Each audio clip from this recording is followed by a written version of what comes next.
Alright, so I'm going to make this video before I fix this thing. I don't know if I'll fix it tonight, tomorrow, the day after, who the hell knows. I just want to make this video because I found this really interesting. This is a space robot made by Zhaofeng, and I wanted to show a couple things about it that kind of made me wonder. You know, at first I thought this was going to be another variant or something where the motor was just going to stop when it was making the owl noises, because the one I saw, it actually keeps moving. It just doesn't have the bump and go action. So I thought, hey, maybe this is different. It's not, and I'll explain why.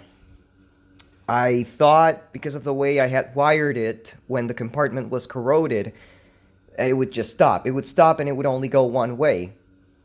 It turns out this has a pretty clever polarity switching method that I had never thought about. Usually when you have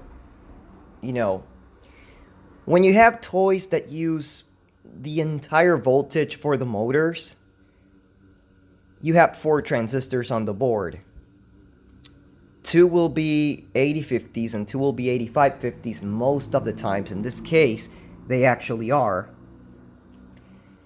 So the situation right now, where basically what that's for is there's 4 transistors and 2 are the same and the other 2 are the same. So what you're going to get is 1 positive and 1 negative being engaged. Okay, that's why you're going to have an 8050 and an 8550 engaging both positives and negatives. And they are going to be arranged in a way that one set engages it in one way, engages first the let's basically say first lead positive, second lead negative. First set will engage it just like that. First positive, second negative. The other one's going to engage first negative, second positive. So it's going to change the switch to polarity. I thought that this was not going to do that because one of the wires is actually connected to the motor. One of the battery terminals, I'm sorry. So usually when you have this in a toy, it means that it's not going to engage in both directions. It's just going to engage in one, and naturally you have the other wire coming from the chip to the motor. Well, in this case, it actually does switch polarities, and it's got a pretty interesting method of doing it. So this is a 4 AA battery compartment. There's 2 other batteries over there, and it's kind of a mess to explain how it works like this, because you have one battery goes like that, then it goes like that, then it goes like that, then it goes like that, then up again, and then here. It's a mess to explain it this way, so I'm going to go ahead and explain it this way. Okay, little shitty drawing. This is the schematic I made, or the diagram, or the drawing pretty much, where everything's connected and all of that. You can see right here that I put motor plus when I didn't know what it was, but I'll explain now. So you have one wire going to the board, and that wire, there's 2 transistors, okay? There's an 8050 and 8550. I believe the bottom one. Okay, so this one over here is an 8050 right there, and this one's an 8550. So bottom one is 8050 and the other one's 85. So what's interesting, and here's where I'm going to get rid of this for a second and go to this. This is a much more simplified way of how it works with an average 4 AA battery layout, where you have positive, you have negative, and then you have this wire, this middle tin terminal, whatever, which can actually behave in both ways. It can either be negative for this one or it can be positive for this one. So let's say you've got batteries going from here to here. This is going to be the negative for this, but at the same time, it's going to be the positive for this. So you have these 2 bridges. You basically have two AA battery compartments of 2 batteries each. So what they did was they said, okay, let's do this. What if we were to grab this wire right here, and when the board does either one or the other thing, tell the transistors, hey, join this with this, or at a separate time, this with this. What am I talking about here? It looks like a bunch of crap, I know. This is basically kind of a neutral, I guess we can call it. It's you know, it's something that can behave both ways, and it can actually make the motor move, but of course in different directions. So this will either switch, you know, it'll join with the positive or the negative. I forgot to say, yeah, you know, these are the leads of the chip. I'll explain it here real quick. Take this off.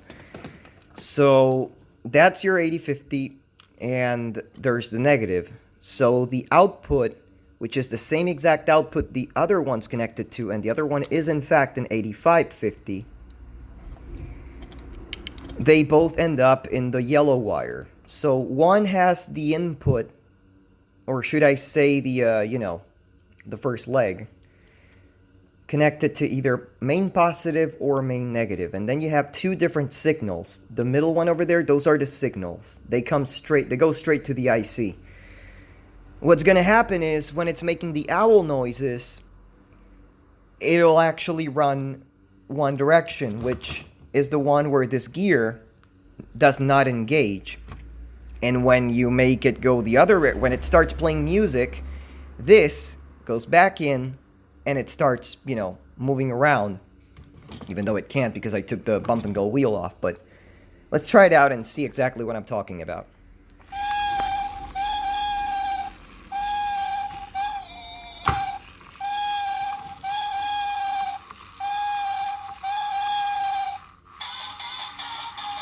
And now it's going to do everything.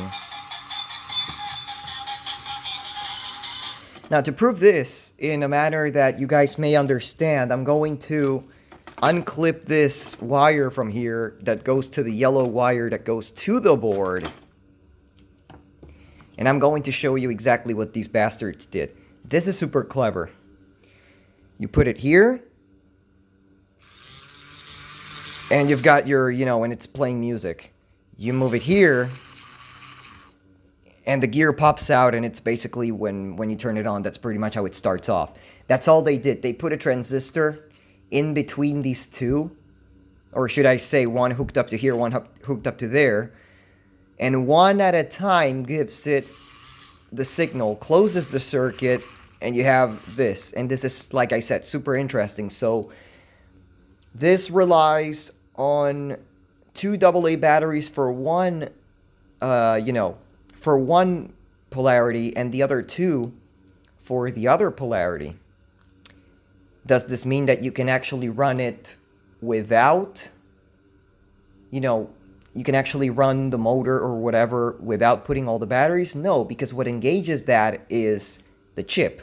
And the chip works with all 6 volts, you know, all 4 batteries. So there's no way that happens. But if you were to connect this and this without this, pretty much, you know, just hook 2 wires here and make it work, it will make sound and lights. It'll light up and play sounds, but it's not going to do anything because, of course, you're excluding this, which is the other motor terminal. But yeah, that's just what I wanted to show about it. I thought it was extremely clever. So about the repair, so you guys know, it's almost done, I guess. Like I said, corrosion's out, and I have to do something about the arms because they are gone. Partially gone. Because the arms are still there. I have both halves, but it doesn't have the little postable bit at the end. So I'll have to do that pretty much, of, you know, the hand and everything. So aside from that, I kind of want to see how the eyes work, because I haven't really ever seen one with moving eyes, with actual working eyes. And I noticed that because of how much time this thing was left without working, it has a little bit of a dent over there. A little bit of an, you know, there. And that's because you left it a little too long, so the rubber got deformed. And I'm a little afraid of how it'll work. But yeah, that's about it. That's the way the space robot works for you. Another video of it coming soon, I guess.